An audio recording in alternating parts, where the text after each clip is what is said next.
Hola, ¿qué tal? Buenas noches. Mi nombre es Ana Esparza, soy la doctora encargada de toda la comunicación científica y técnica dentro de Advance. Es un placer tener un foro lleno de médicos interesados sobre este tema. Es un honor para nosotros que puedan acompañarnos en estas jornadas de charlas que vamos a estar teniendo. Y estoy muy contenta el día de hoy de volver a dar la bienvenida a nuestro médico que nos va a hacer favor de hacer la plática el día de hoy. Les sugiero que se queden al final de la plática porque se va a abrir una dinámica para que ustedes se puedan ganar un modelo anatómico y un póster que vamos a estar regalando. Es una rifa que se va a hacer el día de mañana, pero en el registro lo van a poder hacer. Entonces, en el carrito donde son las ofertas, ahí ya después van a poder registrarse. El día de hoy presento al médico veterinario zootecnista diplomado Edgar Alejandro López Martín. Tiene un diplomado en dermatología y diagnóstico dermatológico en perros y gatos por PAVET y ANVENAC. Él es socio activo de la Sociedad Latinoamericana de Dermatología Veterinaria, es cofundador de Vets and Pets y es director general de Derma Pet Center. Bienvenido, doctor, y le dejo el foro. Muchas gracias.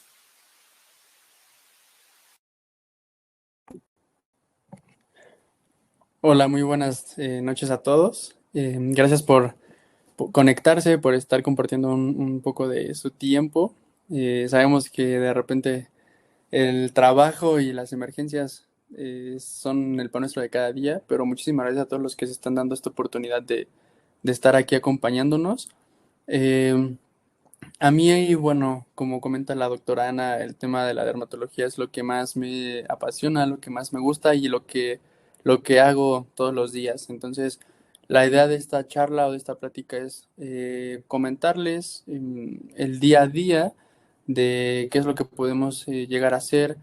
Algo importante en la cuestión de las alergias alimentarias o de las reacciones adversas que pues también de repente nos sacan canas y no sabemos cómo controlar bien a nuestros pacientes. Entonces, vamos a hablar un poco de esto.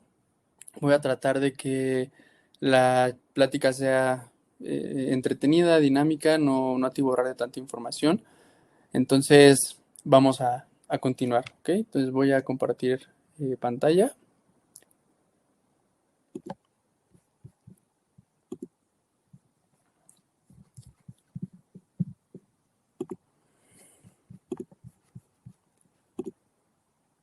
Ok, ¿me podrían decir si se ve bien, si me escucho bien? Todo bien, Doc.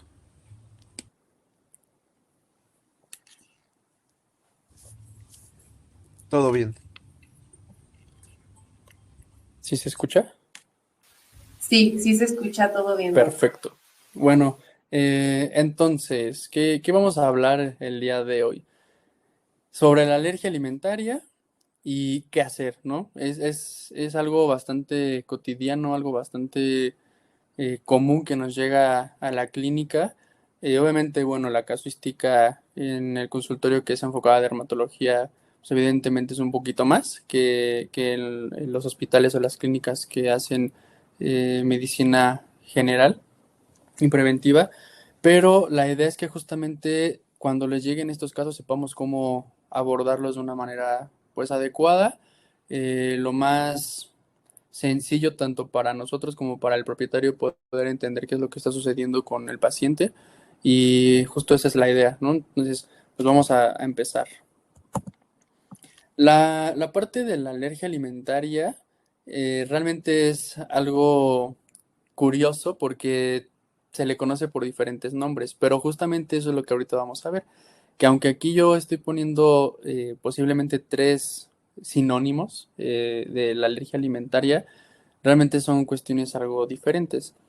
Generalmente se le conoce como reacción adversa al alimento, alergia alimentaria, que es como lo más habitual, e intolerancia alimentaria. Pero aquí vamos a darnos cuenta de ciertas cosas. ¿Ok? La reacción adversa, y eso ya desde ahorita se van a percatar, el nombre más utilizado es reacción adversa al alimento.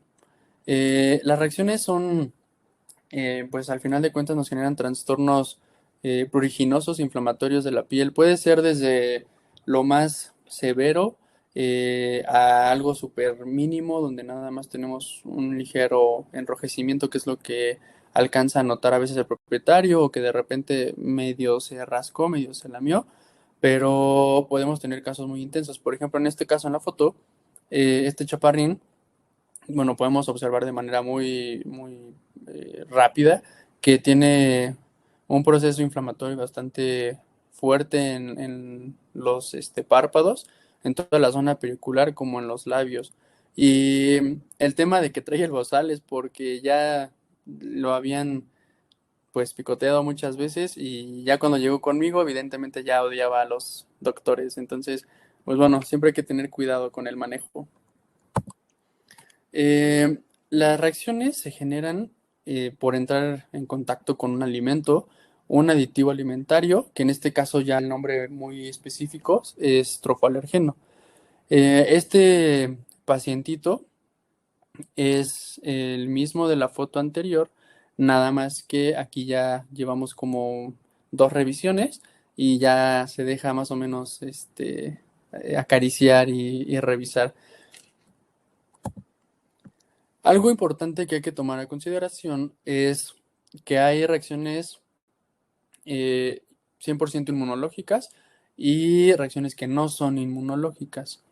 Y eso es justamente lo que nosotros tenemos que tratar de aprender a determinar.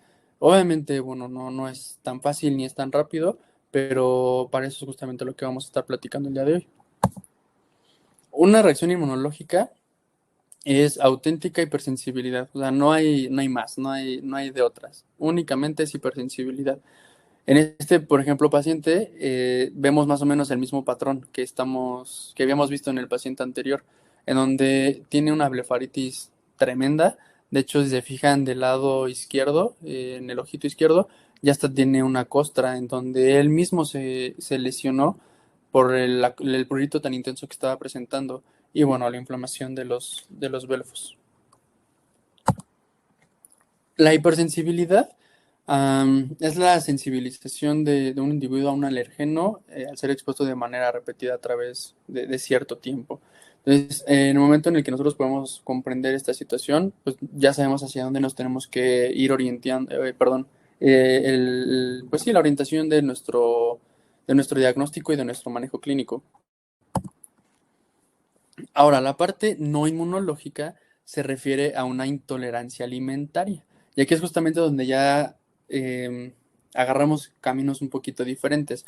Recuerdan que en la diapositiva, en la primera, ya habíamos puesto 3 nombres, en donde se supone que eran sinónimos. Y aquí ya estamos separando una parte inmunológica y una parte no inmunológica, en donde ya tenemos una reacción adversa al alimento o una intolerancia alimentaria. En la parte de la intolerancia alimentaria son cuestiones específicas por cada individuo por diferentes mecanismos, como pueden ser tóxicos, farmacológicos, metabólicos o el clásico de no sé realmente qué es y pues idiopático, ¿no? Pero esto es fundamental porque nosotros tenemos que aprender a entender a nuestros pacientes y poder determinar si es una intolerancia o si es una reacción adversa al alimento. Ahora, tenemos, por ejemplo, la parte de la intoxicación como el chocolate, en reacciones metabólicas, intolerancia a la lactosa, farmacológicas, liberación de histamina y, bueno, la idiosincrásica, que realmente ahí es todavía mucho más difícil de poder determinar. Las reacciones de hipersensibilidad principalmente nos enfocamos en la tipo 1 y en la tipo 4, que en la literatura generalmente son las que más nos provocan este tipo de procesos inmunológicos. Entonces, obviamente, nosotros tenemos que tomar mucho en consideración esta situación. Aquí, por ejemplo, tenemos un esquema bastante simplificado, en donde ya sea una alergia o una intolerancia mediada por IgEs o una reacción retardada celular. o tal cual la intolerancia, como lo habíamos mencionado anteriormente. Entonces este esquema la verdad es que está bastante sencillo de comprender. Luego pasamos al tema intestinal, ¿no? La cuestión del intestino, obvio, bueno, pues es fundamental. Y aquí es donde el sistema inmune del intestino tiene que aprender, tiene que saber discriminar justamente entre algo que es bueno y algo que no es bueno. Y en este caso, bueno, pues tanto patógenos como antígenos inofensivos, que en este caso tendría que ser la proteína alimentaria. Pero cuando esta parte inmunológica del intestino empieza a fallar, empieza a tener sus decadencias, es cuando realmente no tiene la capacidad de poder distinguir lo bueno de lo malo, y a lo mejor algo que es bueno ya lo detecta como malo, y entonces es cuando empezamos a tener ciertos procesos reactivos. La barrera intestinal es obvio, bueno, importante, pero algo fundamental que tenemos que nosotros también tomar a consideración son, por ejemplo, los pacientes que sufren trastornos o que sufren procesos patológicos que justamente van a ocasionar estas alteraciones en la mucosa intestinal. Lo más común, pues bueno, son infecciones virales, parasitarias, bacterianas, perdón, y esto genera una predisposición a desarrollar un tema de alergia o de reacción adversa. Esto, por ejemplo, con los pacientes, y es un tema bastante fundamental, en donde es muy común que nos lleven al perrito o al gatito que se encontraron en la calle, abajo de un puente, que lo llevaron a revisión y está teniendo una parasitosis severa, en donde tienen que estar haciendo tratamientos extensos, literalmente defeca parásitos o vomita parásitos, o tenemos un paciente que tuvo un proceso de parvovirosis y bueno, sabemos que el tema del parvovirus en cachorros es bastante complejo, y este tipo de situaciones obviamente nos predisponen a que si ya queda una sensibilidad en la mucosa intestinal, en la barrera intestinal, y la parte inmunológica justamente está teniendo ahí pues detalles de absorción, de digestión, pues es justamente lo que nosotros tenemos que tomar a consideración cuando nos llega el paciente y al momento de que tenemos que realizar la historia clínica. Aquí es una parte en cuestión de porcentaje de cómo se divide más o menos esta situación. La dermatitis atópica canina, que anteriormente ya había dado una plática sobre esto, es la que pues se lleva como el porcentaje más alto. Cuando tenemos, por ejemplo, una reacción adversa al alimento, únicamente reacción adversa al alimento, más o menos está en un 29-30%, pero resulta que hay pacientes que tienen tanto dermatitis atópica, más aparte una reacción adversa al alimento.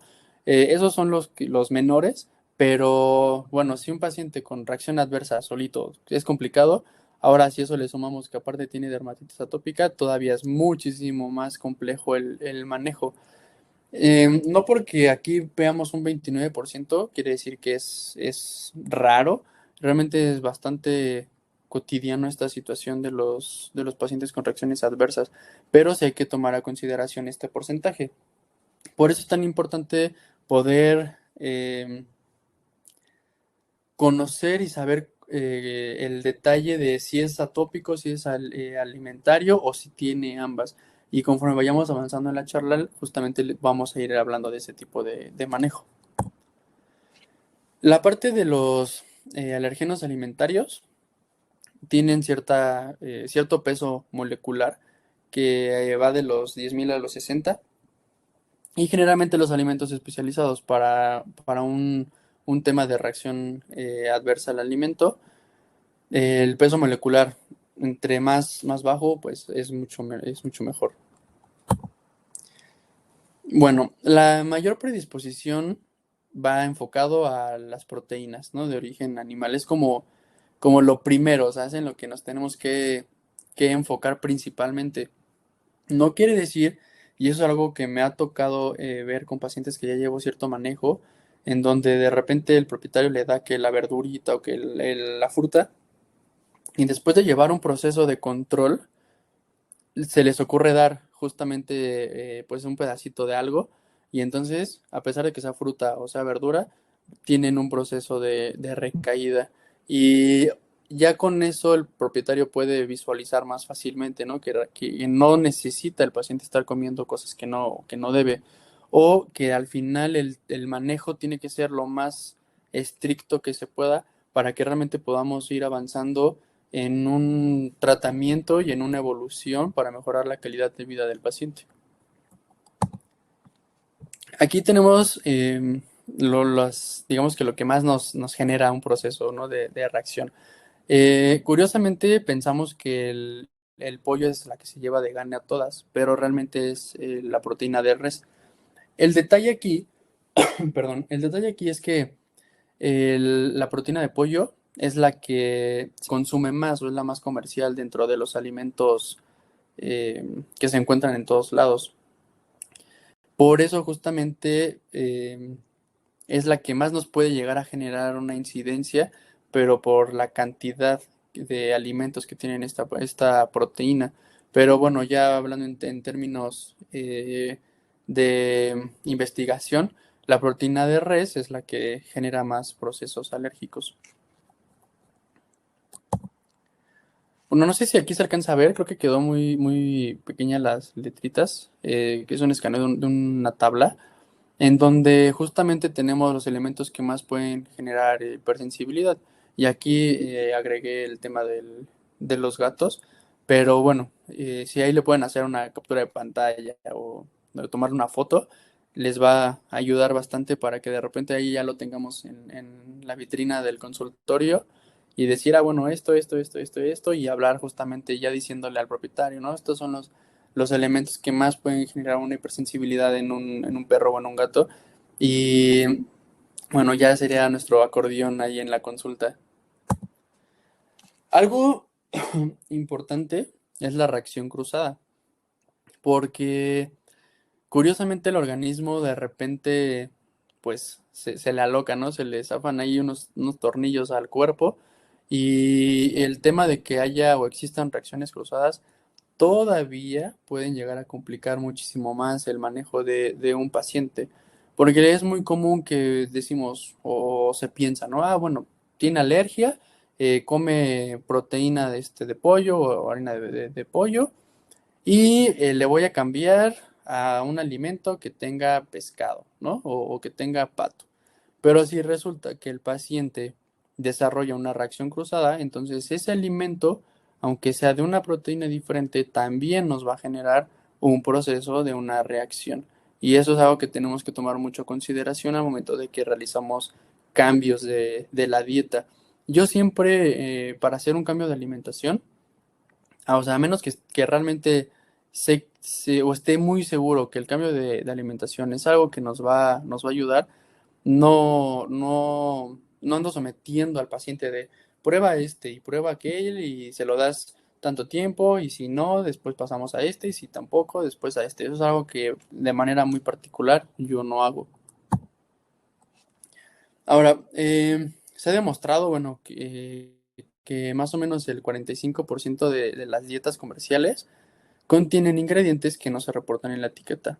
Y yo sé que a lo mejor hay pues alimentos que, bueno, obviamente pues, no voy a decir nombres, pero la calidad es muy diferente a las marcas que nosotros sabemos que el tema investigación, que el tema hasta del empacado, ¿no? Es algo totalmente distinto. Y entonces, al momento de que nosotros pensemos en hacer un cambio de alimentación para un paciente, es algo que tenemos que tomar a consideración, porque no voy a pasar de un alimento que está acá a de repente cambiarlo y dar un alimento que está por acá. O sea, si yo estoy aquí, o mantengo el estándar o busco subir esa parte de la calidad en los alimentos. Antes de justamente hacer una modificación en la dieta, tenemos que tomar eso a consideración. Luego, tenemos ciertos factores predisponentes que justamente nos pueden desarrollar estas situaciones de reacciones, como mala digestión, ya sea por lo que habíamos mencionado de infecciones previas o porque simplemente, bueno, el paciente digo, ya la genética no le ayudó y tiene situaciones bastante complicadas.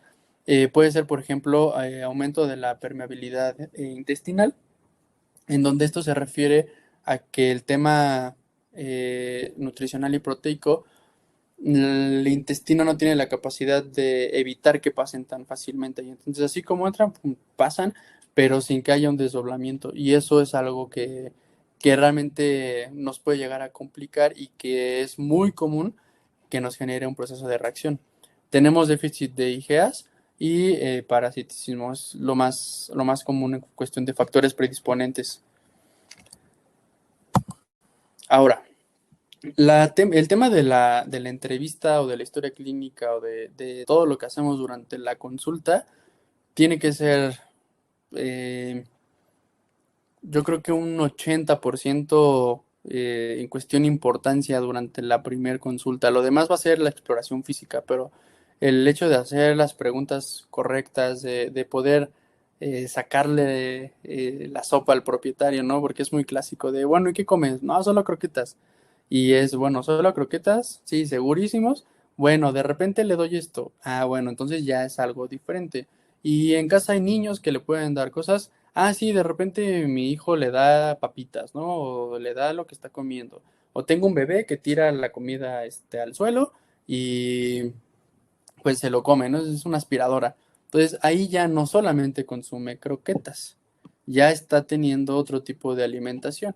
O donde ya prácticamente pasamos a la cuestión de que la croqueta es lo menos que consume el paciente y se come las tortas de pastor, los taquitos de suadero, las hamburguesas, o sea, he tenido casos hasta donde les dan refresco y les dan salsa y cosas así. Entonces, todo eso hay que saber eh, lograr que el propietario nos lo diga, porque también hay que entender que digo, pues, como persona, no vas a llegar y vas a decir, así es mi culpa, ¿no? O etcétera. O si el propietario realmente no sabe que eso que está haciendo está mal, pues es labor de nosotros como médicos poder generar una orientación para que entonces ahora sí el propietario pueda llevar un régimen en donde el paciente pueda mejorar su calidad de vida con ayuda tanto del médico como del propietario y poder justamente tener una evolución favorable para cada uno de los pacientes. Tenemos aquí una cuestión de, por ejemplo, ¿qué podemos preguntar? ¿No? Aquí yo puse unas muy particulares en negrita, que obviamente hablando de tema alimentario, tenemos que enfocarnos a si el paciente ha tenido problemas gastrointestinales recientes o hace unos meses o cuando era cachorro, si come dieta blanda, si solo come croquetas, si lo combinan, cada cuánto le cambian croquetas, porque algo muy común es, bueno, ¿y qué come? Bueno, ahorita lleva 3 meses comiendo esta, pero se la cambié porque como que ya no le gustaba, ¿no? Y anteriormente comió 6 meses otra, pero pues como que me salía medio cara o no sé, olía feo, la popó, etcétera. Y entonces ya tienes un paciente que en un lapso de 2, 3 años ya ha consumido 5 o 6 tipos de alimentos. Entonces, todo eso hay que saberlo interpretar y hay que preguntarlo sí o sí. Y algo muy particular es las enfermedades ópticas. Generalmente el tema de los oídos, y digo, si anteriormente alguna vez han escuchado una plática mía, a mí el tema de las otitis es algo que me encanta muchísimo y es uno de mis temas favoritos. Y curiosamente, pues muchas de las signologías que genera un proceso alérgico es inflamación en oídos, o son otitis externas principalmente. Entonces, siempre tenemos que revisar oídos, siempre. Y bueno, aquí ya vienen otras preguntas, por ejemplo, como el origen de la mascota, que es lo que les comentaba, si lo adoptaron, si lo compraron, si se lo compraron al vecino, al tío, en un criadero, por internet, porque todo eso es información crucial que nos va a dar la pauta para ir determinando qué tipo de manejo, qué tipo de posible diagnóstico presuntivo vamos a estar manejando y justamente dependiendo de eso, bueno, pues es el manejo que vamos a hacer ya después de la consulta. Aquí tenemos signología que es frecuente, ¿no? Lo más común en una reacción adversa. Tenemos evidentemente prurito, eritema, otitis externa, piodermas, vómitos y diarreas.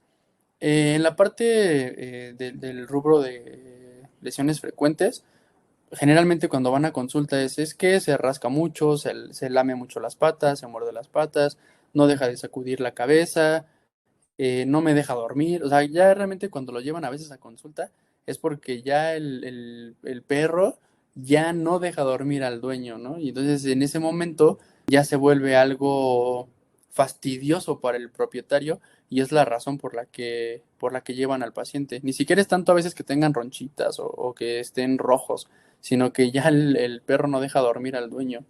Y ya las poco frecuentes, bueno, aumento de la frecuencia en cuestión de las excretas, conjuntivitis, estornudos, deposiciones blandas, etcétera. Los signos clínicos cutáneos, como lo mencionamos anteriormente, pues bueno, va enfocado a una dermatitis pruriginosa no estacional. Esto es fundamental, no estacional, ¿ok? Si hablamos de estacionalidades, entonces justamente eso nos va a dar la oportunidad de quizás discernir en cuestión alimentaria o ambiental, pero si realmente ya se tiene identificado que no es estacional, bueno, ya tenemos más o menos un poco más de orientación. Aquí, por ejemplo, este bulldog, saben la intensidad con la que se está rascando, ya, o sea, está nada de lastimarse los ojos.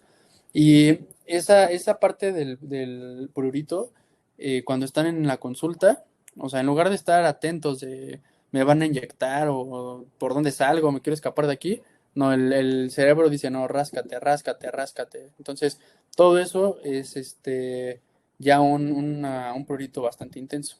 Aquí, por ejemplo, tenemos una escala de comezón o de prurito, donde, por ejemplo, este paciente igual está en el consultorio, pero vean, o sea, ya ni siquiera es un lamido, ¿no? O sea, ya se está mordiendo las patas, ya se las agarra como Tootsie Pop casi casi. Entonces, esta escala les va a ayudar muchísimo para poder darle una calificación. Y eso es algo que yo siempre dejo que a veces, perdón, que a veces los propietarios, antes de enseñarles la escala, yo les pregunto, usted del 1 al 10, ¿qué calificación le pondría a su comezón, no? Y muchos me dicen, a lo mejor un 5. Y les pregunto por qué. Me dicen, bueno, es que si se rasca no me deja dormir, pero pues no creo que sea tan mal, y creo que es un poco más normal. Y en el momento en el que les enseñas una escala como esta, en donde el simple hecho de que ya se rasque más de 4 veces al día, que es un paciente que se despierta para rascarse, ya tienes una calificación de un 9 o un 10, entonces, ahí justamente ya el propietario se da cuenta que sacar 10 en este examen, pues bueno, no es nada bueno. Y justamente eso es lo que nosotros tenemos que tomar a consideración. Y yo un paciente que nosotros estamos viéndolo así en la consulta, o sea, ya prácticamente sin revisar la escala, o sea, ya sabemos que tiene una comezón o un prurito de 10. Esto es un patrón de distribución. Mm, Digo, puede ser tanto para dermatitis atópica como para reacción adversa al alimento.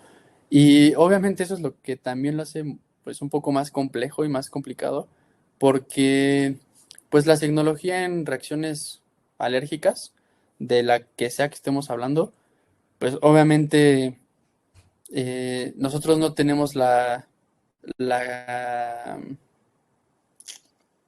a veces la oportunidad que desde la primer consulta podamos decir, ah, bueno, es esto o es aquello, ¿no? Porque la signología es la misma, o sea, si se fijan, tanto para una dermatitis atópica como para una reacción adversa, las lesiones o el patrón en las zonas del cuerpo es la misma. Entonces, eso es lo que más tenemos que batallar junto con el propietario, y desde la primera consulta es importante explicarle que esto no es algo rápido, que si es un tema de alergia, pues es algo que no se va a curar, que únicamente es controlar, es saber manejarlo de una manera adecuada para que el paciente pueda tener una calidad de vida de aquí a que pues, bueno, el paciente fallezca.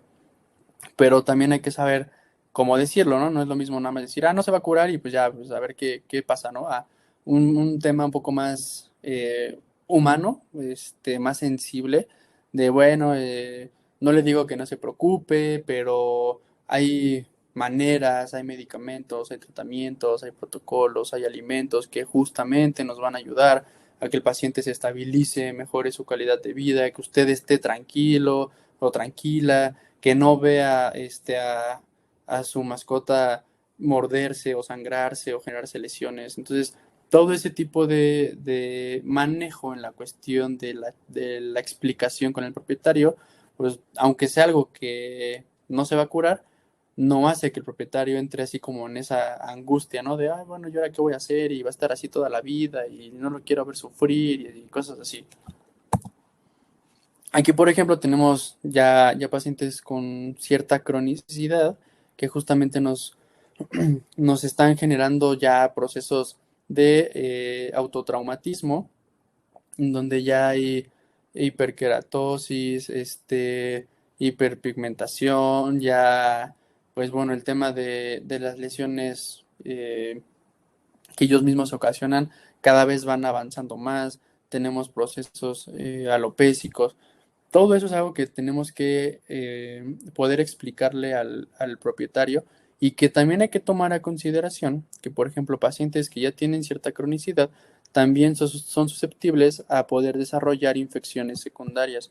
Y entonces muchas veces queremos simplemente tratar el problema cambiando una dieta cuando el paciente, ok, sí tiene una reacción adversa, al alimento, pero ya por la cronicidad el paciente desarrolló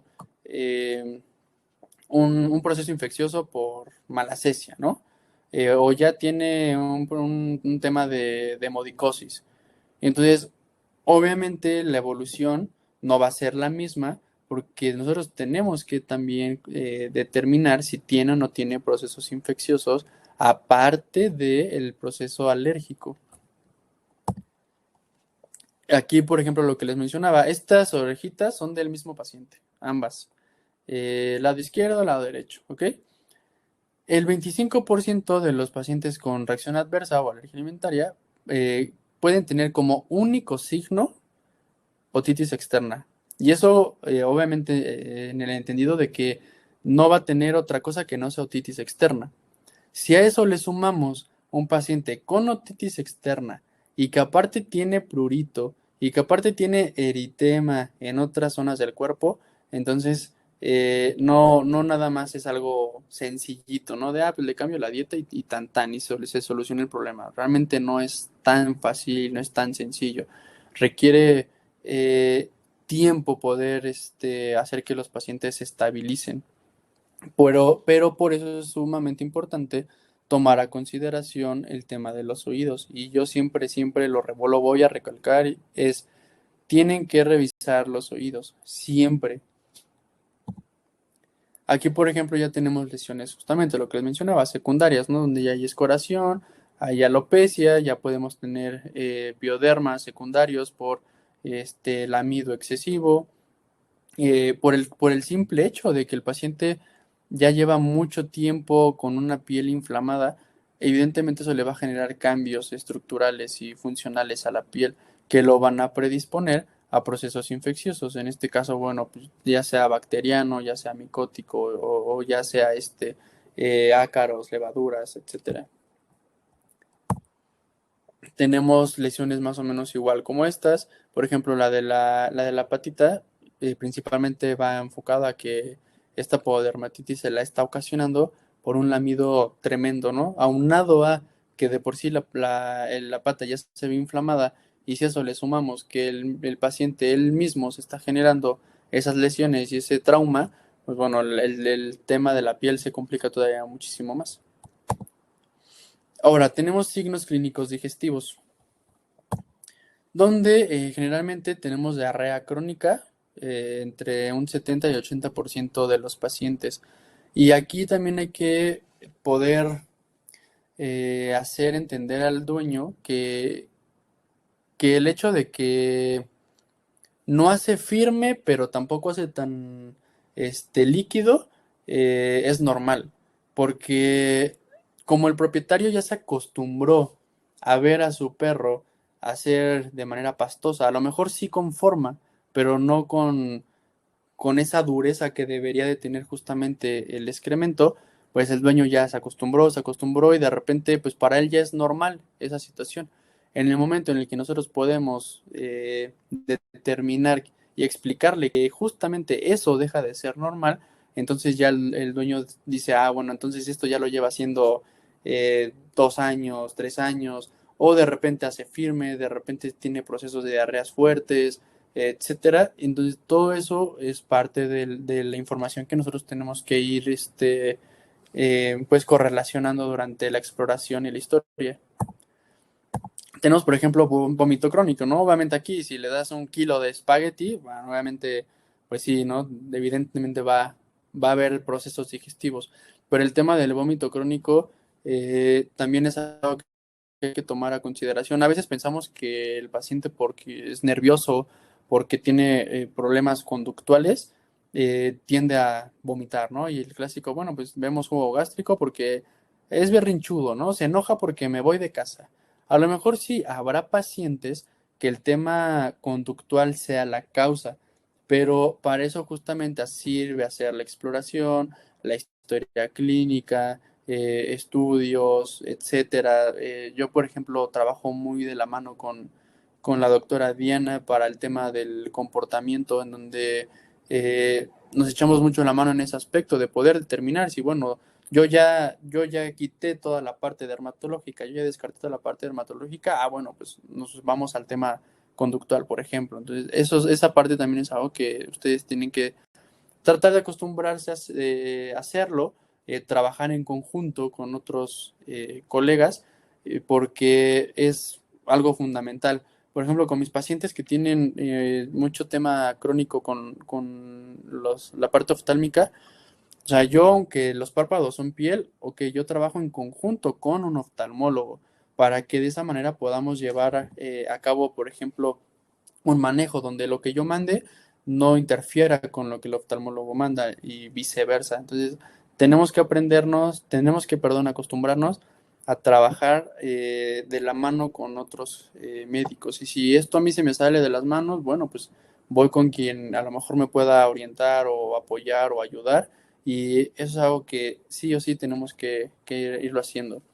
Signos clínicos un poco frecuentes, bueno, pues ya es una conjuntivitis, ya a veces donde ya en procesos infecciosos muy, muy intensos, lo que platicábamos de estornudos o disquinesia, que es una cuestión de espasmos musculares pues ya involuntarios. Aquí, por ejemplo, bueno, hasta vemos como, digo, no sé si está llorando de que está en el veterinario o de que eh, ya está todo nervioso. Entonces, digo, podemos ver el proceso inflamatorio que el paciente va a ir desarrollando.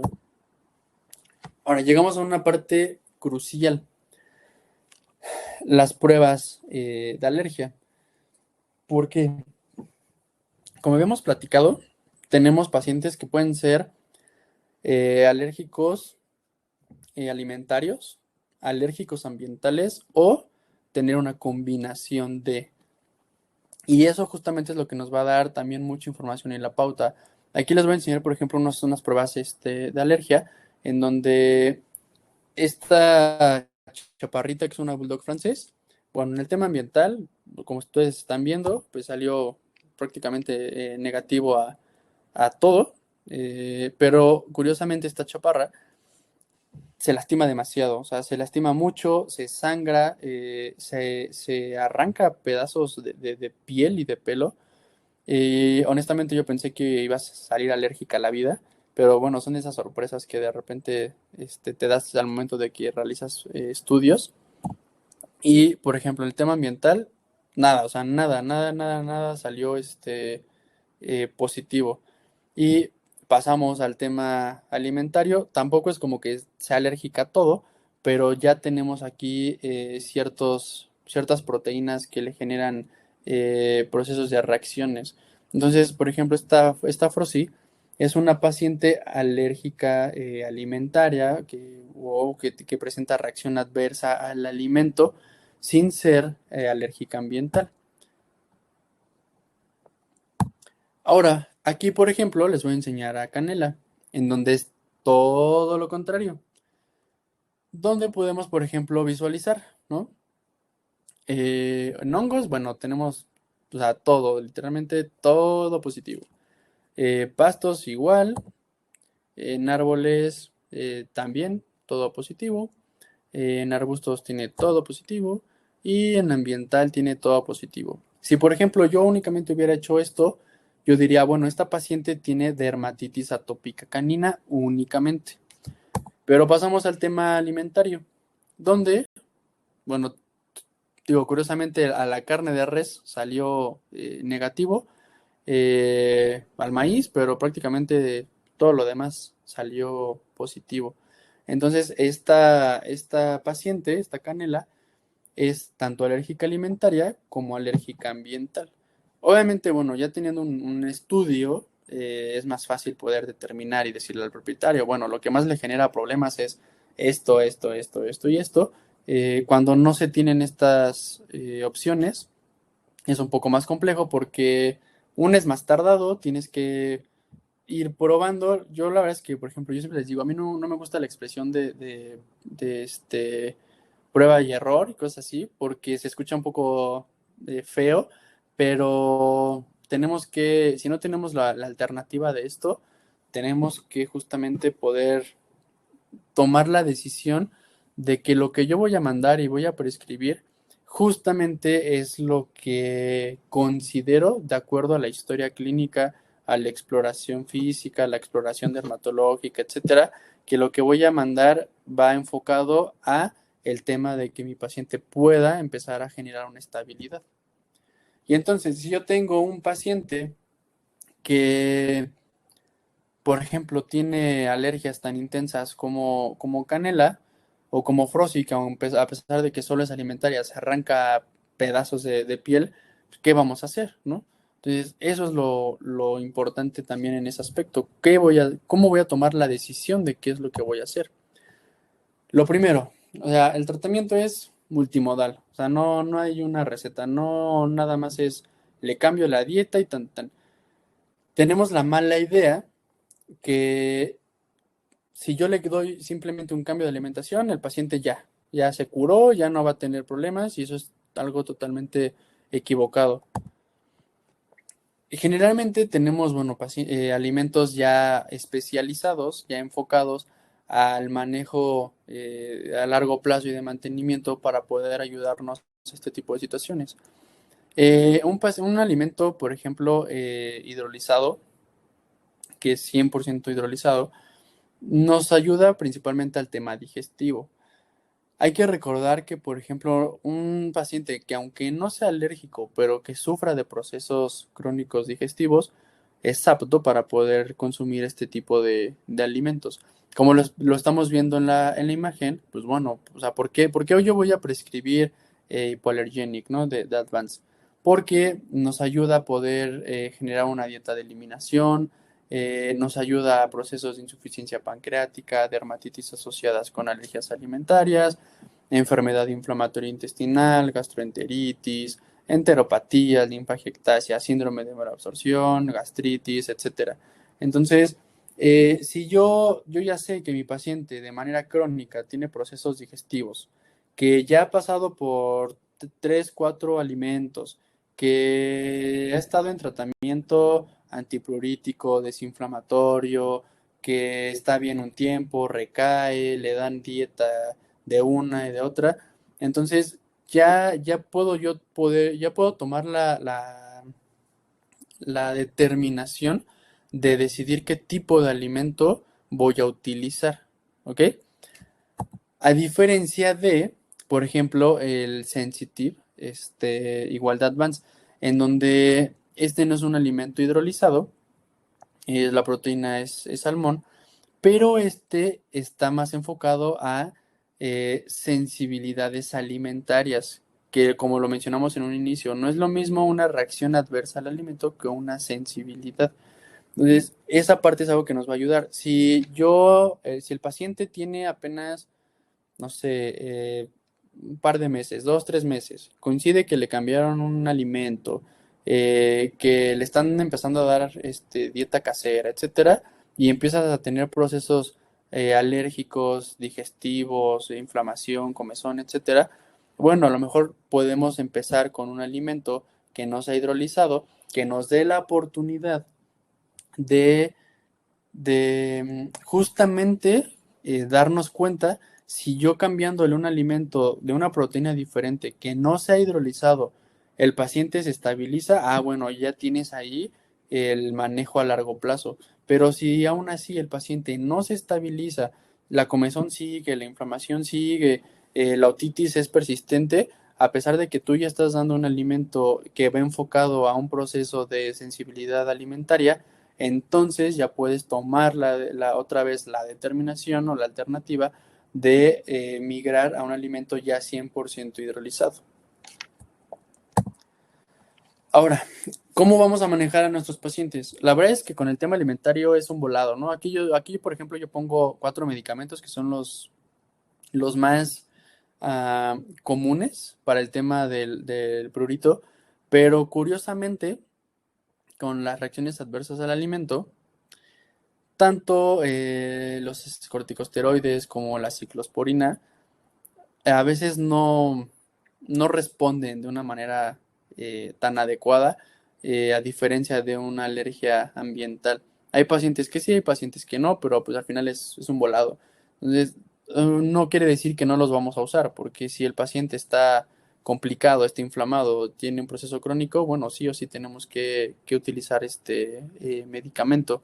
Hay pacientes, por ejemplo, que con el Apoquel nos ayuda muchísimo a bajar la comezón en un paciente que no tenga un proceso inflamatorio, sino que únicamente sea prurito, pero también tomando en consideración que el organismo es el que manda, ¿no? Aquí el cuerpo es el que va a decir, ¿me va a servir o no me va a servir?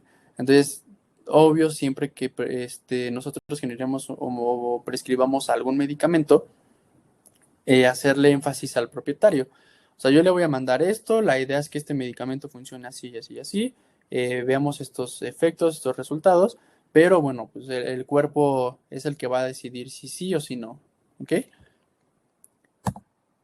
La parte tópica, así como hablamos de, por ejemplo, la cuestión de la barrera intestinal, también la barrera cutánea juega un papel fundamental, porque si nosotros tenemos un paciente como canela que es tanto atópica como alimentaria, entonces tenemos que cuidar tanto la parte interna como la parte externa. Entonces, siempre un paciente que tenga procesos dermatológicos, por más mínimos que sean, tenemos que tomar a consideración el uso de productos dermatológicos ya específicos, tanto preventivos como para manejo de infecciones. Como lo mencionábamos en un inicio, si el paciente ya tiene 2, 3 meses lamiéndose las patas o los pliegues y ya tiene malacesia, pues bueno, tenemos la opción de utilizar terapia tópica con shampoos que justamente nos ayuden a disminuir estos procesos infecciosos mientras el tema alérgico se empieza a controlar en el momento en el que comenzamos a realizar una modificación en la parte alimentaria. Luego tenemos la cuestión, por ejemplo, que mencionaba, ¿no? De la barrera cutánea, en donde si nosotros protegemos la piel desde afuera, bueno, ya le damos una pequeña ayudadita, ¿no? Al organismo. Pero si no lo hacemos así y el paciente se baña cada 3, 6 meses, no sé, no tiene la higiene suficiente, está todo rastudo y aparte tiene diarreas, etcétera, bueno, todo eso empieza a complicar esa situación. Si nosotros cuidamos esa barrera cutánea con terapia tópica y aparte cuidamos la barrera intestinal con la cuestión alimentaria, entonces ya tenemos una alternativa para que ese propietario que estaba todo desesperado, todo enojado, que ya no sabía ni qué hacer, se le dan opciones, se le dan alternativas y entonces el propietario que va a decir, bueno, este doctor ya más o menos me ayudó a entender mejor qué es lo que pasa con mi perro, ¿no? Y eso es algo que tenemos que aprender a hacerlo, A veces en un inicio, cuando se empieza en la parte clínica, puede, eh, puede ser un poco complejo, porque al final en la escuela no te enseñan, ¿no?, cómo dirigirte con el propietario. Eso, conforme vas haciéndolo día a día, vas aprendiendo cómo explica las cosas, cómo lo dices, en qué tonos. Y a mí, de manera muy, muy personal, yo siempre tengo fotos, ¿no? Explico con fotos, con videos, con esquemas, aunque dibujo medio feo en la consulta porque lo hago medio rápido. Trato de que el propietario tenga la posibilidad de entenderlo mejor, ¿no? Y si yo le enseño una imagen y me dice, doctor, ¿esto qué significa? ¿O esto qué es? Etcétera, ya para ellos es muchísimo más fácil poder entender esa situación. Entonces yo siempre les recomiendo que tengan ahí esquemas, tengan imágenes, dibujos. La verdad es que los laboratorios luego nos apoyan mucho con esos modelos, cuando nos los obsequian, y eso les puede ayudar muchísimo, muchísimo a que el propietario entienda. Luego pasamos al tema, por ejemplo, óptico, donde puede ser desde un proceso inflamatorio y lo único que necesitemos sea pues un mantenimiento de aseo, hasta que ya tengamos una otitis infecciosa donde ya tiene secreción, tiene hasta pus, dolor, inflamación, huele horrible, el perro no se deja tocar. Entonces, tenemos que siempre tener la alternativa. No nada más les digo, la croqueta. O sea, tenemos que abarcar el cuerpo completo, al paciente completo. Y el tema, por ejemplo, tópico en cuestión de parásitos externos, también es algo crucial, es algo fundamental, porque como todos lo sabemos, ¿no?, un paciente con más sensibilidad a ciertas situaciones, pues lo predispone y si tiene alergia alimentaria y se chupa y se rasca y de repente lo llevo al bosque y ya se le subieron garrapatas o se le subieron pulgas y ahora resulta que también tiene dermatitis alérgica al piquete de la pulga. Entonces nada, se vuelve toda una locura. Siempre todo esto, hay que acostumbrarnos a que sea un manejo preventivo. O sea, no esperarnos a que le vea una pulga. Nosotros sabemos que las pulgas no viven en los perros, pero el dueño no sabe eso. Entonces es labor de nosotros generar el tema de prevención. Siempre va a ser mucho mejor prevenir que curar. ¿Y qué sucede? ¿Por qué fallamos en el manejo? ¿Qué pasa? ¿Es nuestra culpa? ¿Es culpa del dueño? ¿Es culpa del perro? ¿De quién es culpa?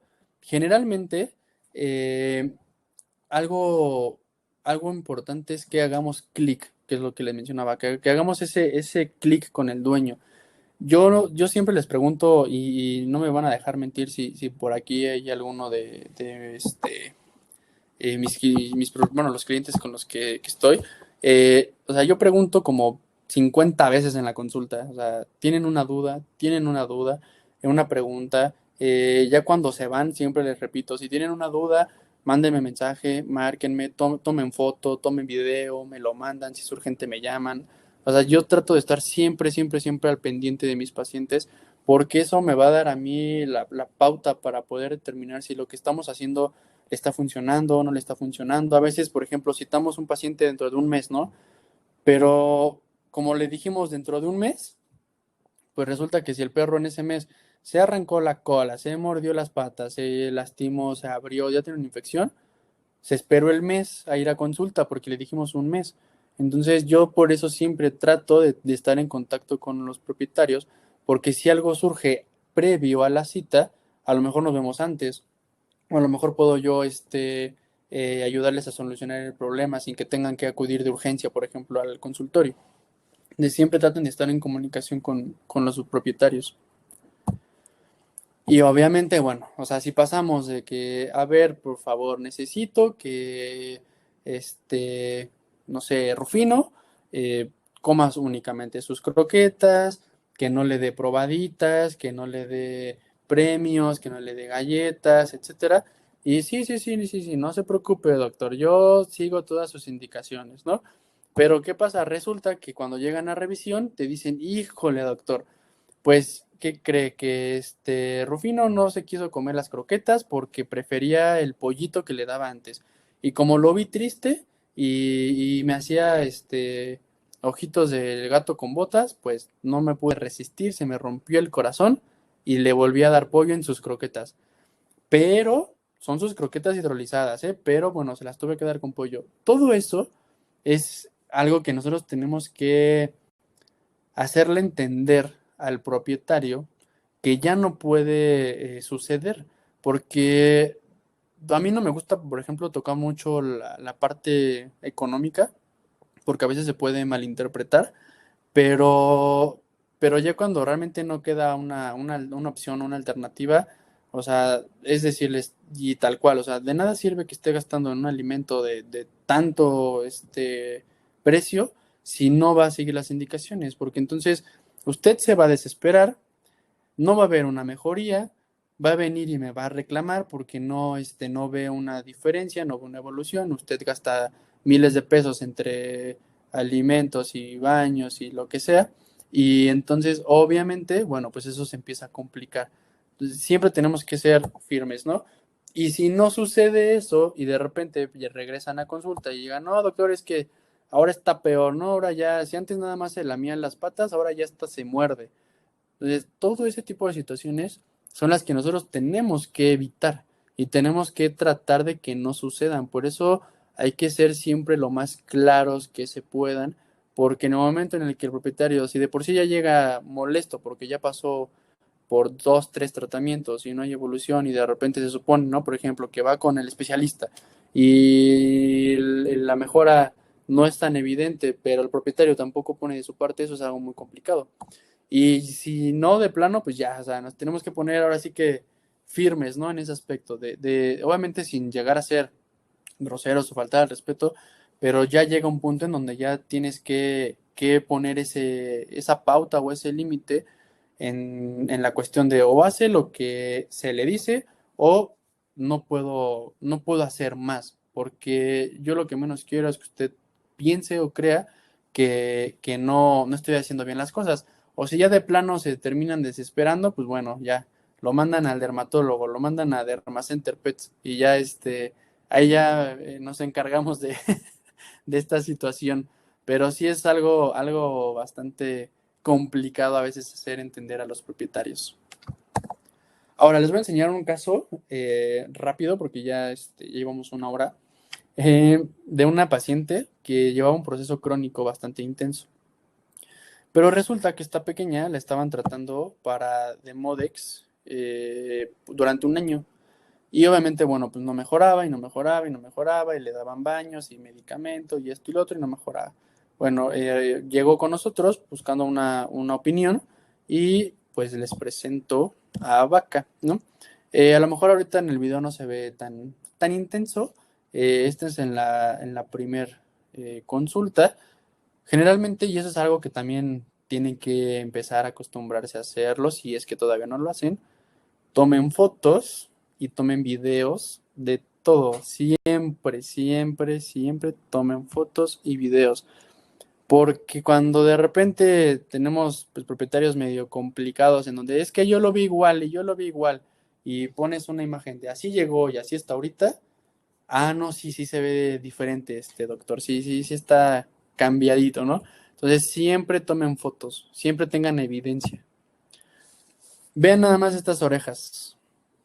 Entonces, o sea, ya la parte del otitis, para empezar, ni siquiera se le ve la entrada al canal, ¿no? O sea, no hay ni cómo. O sea, si yo quisiera hacer una otoscopía, no hay forma. Obviamente, por ejemplo, una citología la puedes hacer, pero ya meter un otoscopio, un videotoscopio, o sea, resulta imposible. Vean estos procesos inflamatorios tan intensos en la cara, en la vulva. O sea, esta perra ya no comía bien, se la pasaba acostada, estaba siempre triste, no quería salir a pasear, le dolía cuando defecaba o cuando orinaba. Vean nada más estas patas, estos pliegues. Entonces ya, o sea, ya la parte de la cronicidad rebasó al propietario y ya no había manera, porque aparte de la inflamación, pues se rascaba, se mordía, se sacudía, se tallaba, se generaba lesiones, tenía alopecia, tenía infección, o sea, ya era un cuadro que se había salido de las manos, ¿no? Vean esto, o sea, totalmente complejo, ¿no? Y es justamente ahí donde decimos, bueno, ¿y ahora qué? Si ya le dieron esto, ya le dieron esto, aquello, acá y nada más, ¿no? O sea, ¿qué sigue? Entonces, bueno, se realizaron pruebas dermatológicas de primera intención, obviamente, pues, como les menciono, determinar si tiene el paciente o no tiene infección, si tiene infección, qué tipo de infección es, y, bueno, pues obvio, ¿no? Explicarle al propietario que esto, si lleva un año, año y medio con esto, pues no se va a mejorar en 10 días. Entonces, tenemos que pedirles paciencia y vean la diferencia, ¿no? O sea, ya digo, sí sigue con el eritema, sigue un poco inflamado, pero bueno, aquí ya podemos visualizar el, la entrada, ¿no? Al oído. Ya la pina no está tan horrible y la entrada del pabellón auricular ya está algo totalmente diferente. Vean esta vulva, ya la perra ya se sienta. O sea, esta perra dormía parada, recargada, porque le dolía tanto acostarse sobre sus flancos que no había manera. Bueno, aquí obviamente pues estamos ahí para que vean que sí soy yo en la foto, que no les estoy este echando cuentos de los pacientes. Ahí ando asomado en la foto. Entonces, pero ven la diferencia. Justamente ya la inflamación disminuyó. La comezón todavía es algo persistente, pero de un 10 a lo mejor ya la bajamos a un 5.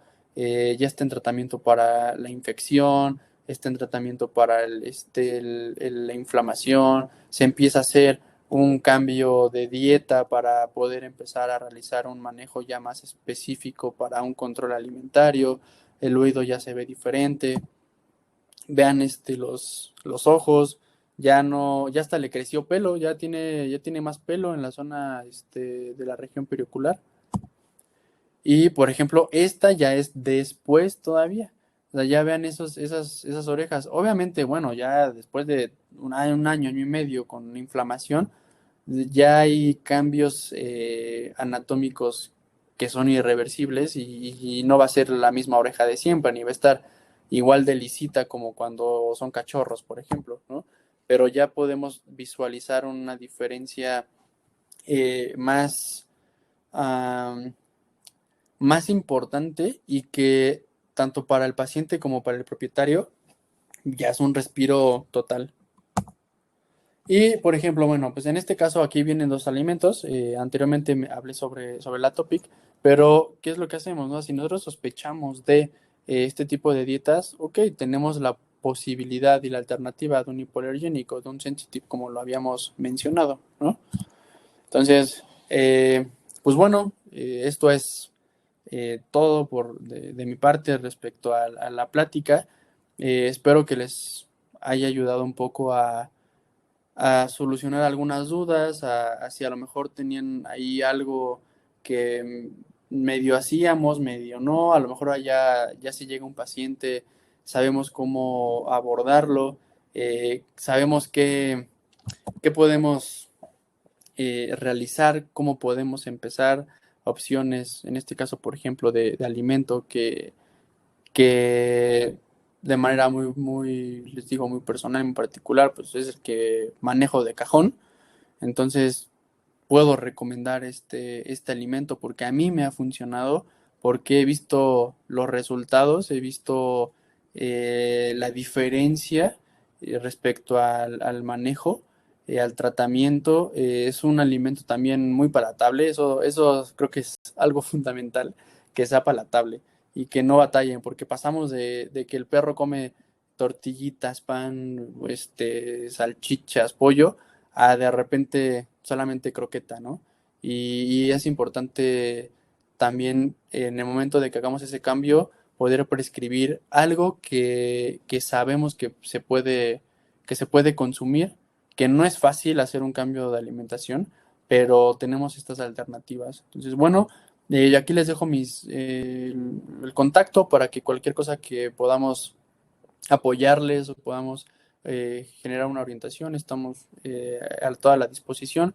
Y agradecer, como siempre lo hago, a todos los médicos que entraron a la plática, que se dieron el tiempo de poder escucharme, que espero haya sido de su agrado, que hayamos aprendido algo, y también agradecer a los médicos que me refieren pacientes, que a mí me encanta trabajar en conjunto con otros médicos, y obviamente, bueno, pues a Advance y a Pet Market por otra vez brindarme un espacio, la oportunidad de platicar un poco sobre lo que hago, sobre lo que me apasiona. Y pues bueno, muchísimas gracias a todos por estar aquí un ratito todos juntos. Y cualquier cosa que necesiten, mi contacto. Sí, si a alguien le interesa, aprovechando ya eh, un, un paréntesis y un comercial, si a alguien le interesa la dermatología eh, y se quiere dedicar de lleno a dermatología, estamos pues abiertos a las posibilidades de que trabajen con nosotros. Entonces ahí están los contactos y pues bueno, eso sería todo. No sé si hay alguna pregunta. Les voy a dejar de compartir pantalla para que podamos comenzar con esa parte.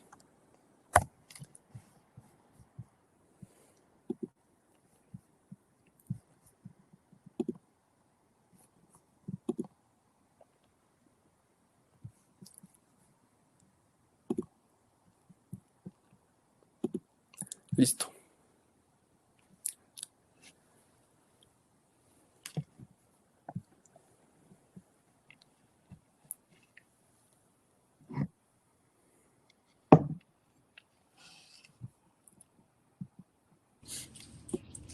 Hola, Doc. Si hay preguntas aquí, no sé si va a estar esta eh, chica de Market, pero sí hay varias preguntas. Ok. Eh, bueno, la primera es del doctor Ricardo Barrios. ¿Cómo diagnosticar un paciente DACRA? Sí, se supone que el DX a DAC es por el descarte del piquete de pulga alérgico de pulga y alérgico alimentario. ¿Me podría repetir la pregunta, por favor? Claro, a ver, dice, ¿cómo diagnosticar un paciente DACRA? Si se supone que el DX, perdón, es que no soy Sí, sí, médico sí. veterinario, entonces, de todos modos, Sí, no hay problema. ADAC es por descarte al piquete de pulga y alérgico alimentario. Bueno, el diagnóstico generalmente, por ejemplo, para una cuestión de dermatitis atópica únicamente va enfocado a la historia clínica y a la signología, pero justamente para eso sirve hacer un control. Y si a eso le juntamos que aparte tenga dermatitis atópica más reacción adversa al alimento, el tema del manejo y el control preventivo va a ser fundamental. Yo, algo que siempre explico y hablo con los propietarios es, el paciente sea tópico, sea alimentario, por ejemplo, toda su vida va a consumir dieta especial, o sea, no, nunca va a regresar a comer pollito, a comer sopita, nada de eso, ¿ok? Desde ahí tú ya tienes un control alimentario. Ahora, si de manera muy puntual generas un proceso preventivo contra parásitos externos, como puede ser una situación de una reacción, una dermatitis alérgica al piquete de la pulga, todavía ya tienes otra palomita. Si, por ejemplo, tienes un proceso preventivo de desparasitación, perdón, interna, de vacunas, de baños constantes, de aseo, higiene, que el paciente, por ejemplo, esté esterilizado, que tengamos protocolos de eh, pruebas de bioquímica, de hemogramas de manera frecuente, todo eso al final te genera un control. Ese control te va a ayudar justamente a disminuir esos factores predisponentes que te pueden desarrollar o desencadenar procesos alérgicos.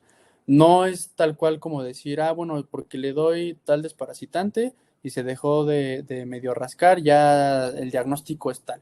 O sea, para realmente poder decirle al propietario y como todo, ¿no? O sea, poder decirle al propietario con una base ya estructurada, pues bueno, las pruebas nos ayudan muchísimo. A veces en donde la prueba no es una opción por la cuestión económica, por ejemplo, pero, pero aquí la parte fundamental y la parte crucial es la prevención. Por eso les comento, es mucho mejor el tema preventivo que curativo.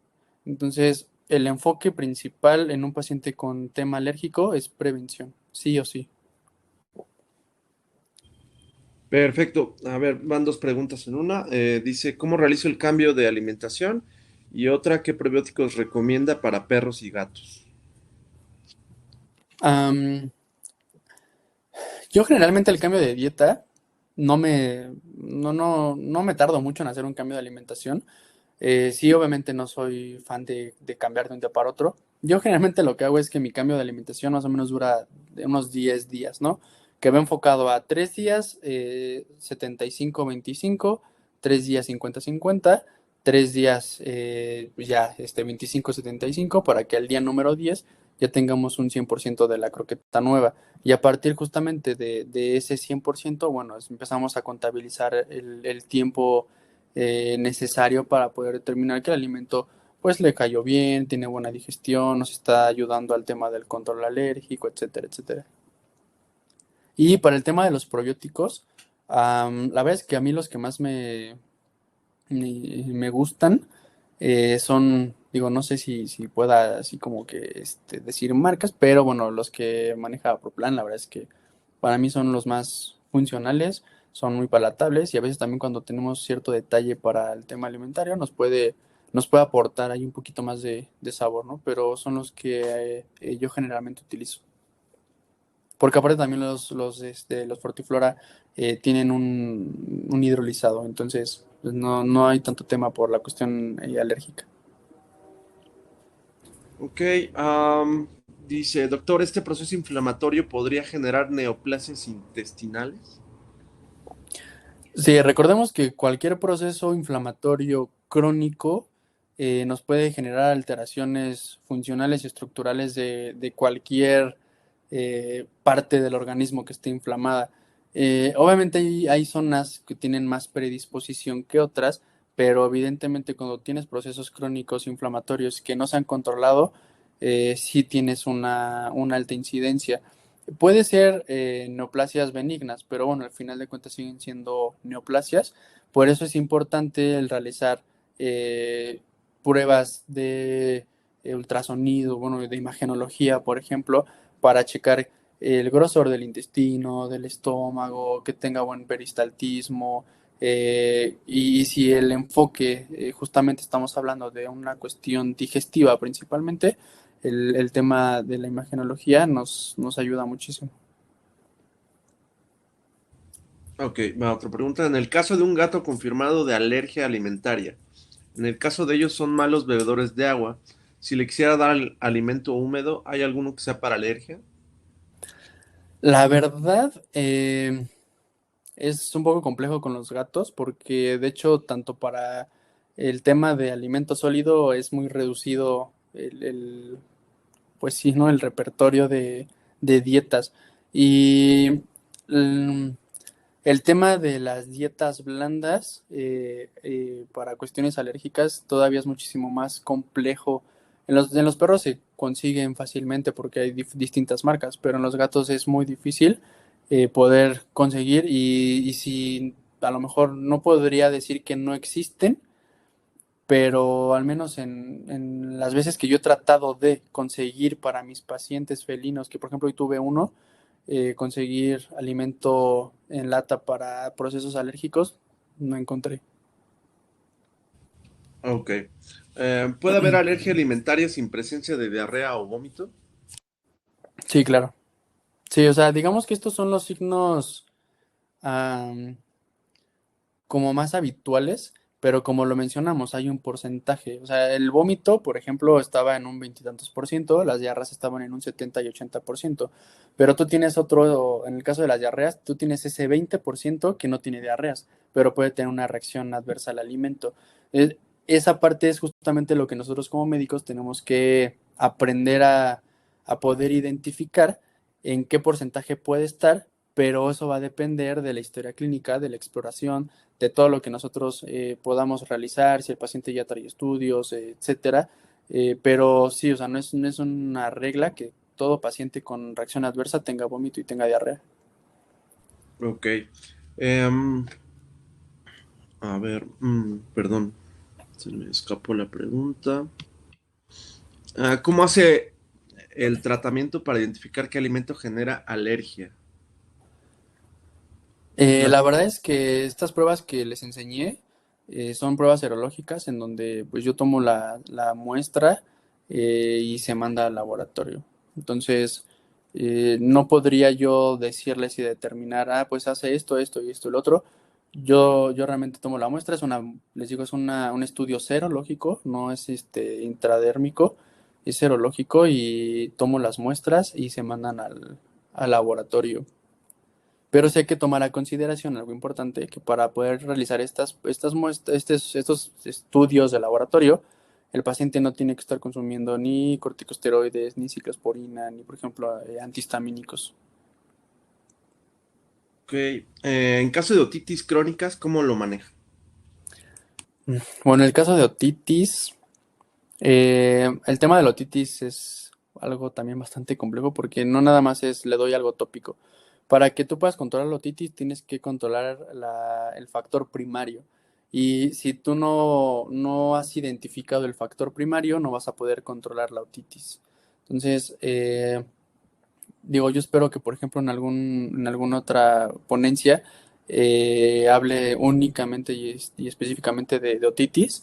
Y yo creo que eso va a ayudarles más, porque ahorita, o sea, a grandes rasgos les diría, o sea, para poder controlar una otitis, tienes que controlar el factor primario. Si no, de nada sirve poner este medicamento, tratarlo, porque va a mejorar un tiempo, va a recaer, va a mejorar, va a recaer, y entonces es un cuento de nunca acabar.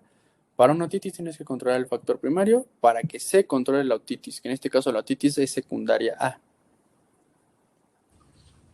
Ok, em, doctor, ¿podría repetir cuál es esa sensibilidad alimentaria? De los estudios. Mm, Es que está un poco sin contexto porque venían, o sea, venían las preguntas conforme estaba usted dando la plática. Ok. Bueno, el tema de la sensibilidad, digo, supongo que a lo mejor se refiere a la diferencia entre la sensibilidad alimentaria y la reacción adversa al alimento, que es la reacción adversa al alimento es 100% un tema inmunológico tal cual. Y una sensibilidad puede ser, por ejemplo, por cuestiones tóxicas, por cuestiones, em, ¿cómo decirlo? La parte de lo que mencionaba, por ejemplo, del chocolate, ¿no? De una toxicidad, de un tema de reacción a la histamina, de em, una parte, pues, idiopática, en donde no se puede determinar esa situación, pero quizás para poder diferenciarlo un poco más fácilmente, va enfocado a lo que mencioné de la historia clínica, en donde si el paciente coincide en que tuvo un cambio de dieta, nunca había tenido cambio de dieta, tiene un cambio de dieta y entonces tiene un proceso dermatológico que coincida con eso, podemos, por ejemplo, utilizar un alimento como el Sensitive que sirve para sensibilidad nada más. Si después de eso no hay una evolución, entonces quiere decir que el paciente ya generó un tema de reacción adversa a y ahora sí necesita un alimento hidrolizado. Ok, ahí va una pregunta de Facebook, Doc. Sí. Hola, buenas noches, doctor. ¿Es posible que las secreciones, lágrima o saliva puedan provocar alergia? Las secreciones, lágrimas, saliva.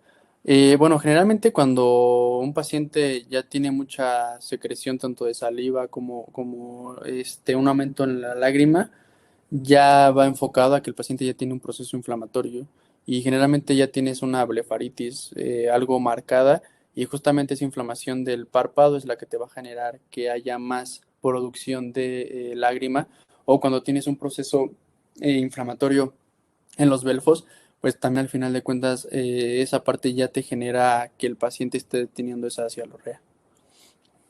Otro, doctor. ¿Cuánto tiempo es lo ideal para poder determinar hacer el cambio de un alimento a otro?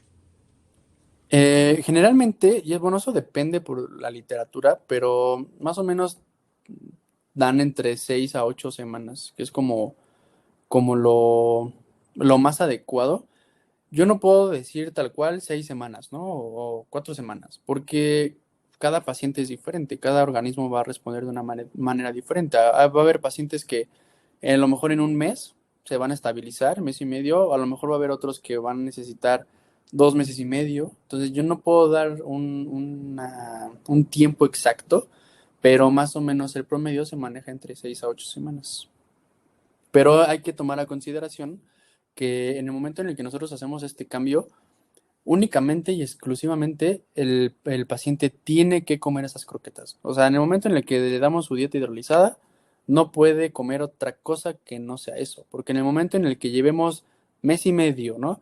Y de repente alguien le da de comer algo que no debe, bueno, todo ese mes y medio que llevábamos de evolución va para atrás y entonces tienes que empezar a contabilizar de nuevo ese tiempo. Por eso la primera parte del manejo es un poco más compleja, porque sí tiene que ser muy puntual. Ok, Doc. ¿Qué tanto puede ser beneficiosa una autovacuna para pacientes alérgicos? La verdad es que mm, no se ha demostrado que tenga una buena respuesta. Yo con mis pacientes alérgicos, por ejemplo, los que son ambientales, utilizo más bien, pero ya terapias inmunoespecíficas, donde justamente con los resultados como los que les enseñé, se mandan a hacer estas vacunas a lo que el paciente es alérgico y la terapia es totalmente ya especializada y enfocada a cada paciente. Pero realmente no ha habido así como que un tema en donde por poner autovacunas reduzcan las alergias. Ok, Doc, si quiere ya la última pregunta. Ok. Si tengo un paciente que ya se le ha cambiado el alimento y no ha funcionado, ¿puede ser alergia alimentaria?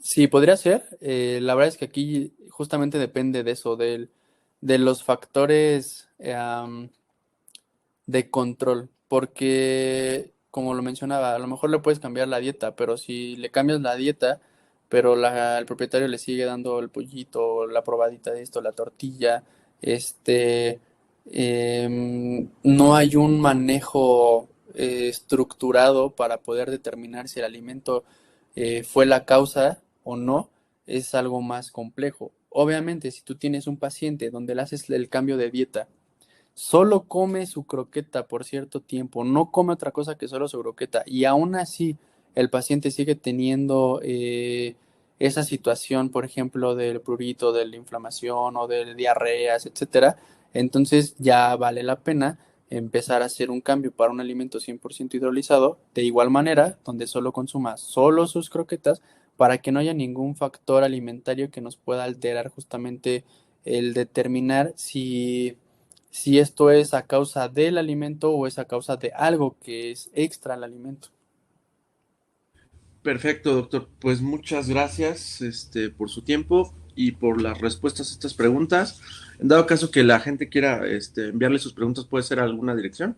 Sí, puede ser al WhatsApp que les anoté o al correo electrónico. La verdad es que no hay ningún problema. Digo, generalmente el WhatsApp es el que está como más a la mano. Mandan mensaje y luego llega. A veces el correo es raro que de repente lo revisemos tan seguido, pero al WhatsApp sin ningún problema se pueden comunicar con nosotros. Perfecto, pues buenas noches. Entonces, Doc, ¿algo más que quiera agregar? Pues bueno, nada más igual reiterar el agradecimiento a todos los que están aquí, a Remebet, a Advance y pues bueno, muchísimas gracias y espero les haya ayudado.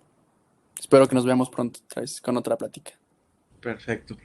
Muchas gracias a todos por atender este webinar. Cerramos transmisión. Gracias. Hasta luego.